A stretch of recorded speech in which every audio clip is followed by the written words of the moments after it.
हे देखील आपण या व्हिडिओमध्ये पाहणार आहोत. तर सुरुवातीला जो मुद्दा आहे की तहसीलदारामार्फत शेतीसाठी रस्त्याची मागणी कशी करावी, तर आपल्याला यासाठी महाराष्ट्र लँड रेव्हेन्यू कोडचे कलम 143 आहे त्याप्रमाणे आपल्याला अर्ज करायचा असतो.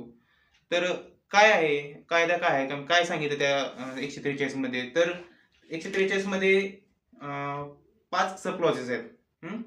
तर पहिल्याच क्लॉज मध्ये काय सांगितलं की the tehsildar may inquire into and decide claim by person holding land in a survey number to a right of way over the boundaries of other survey number.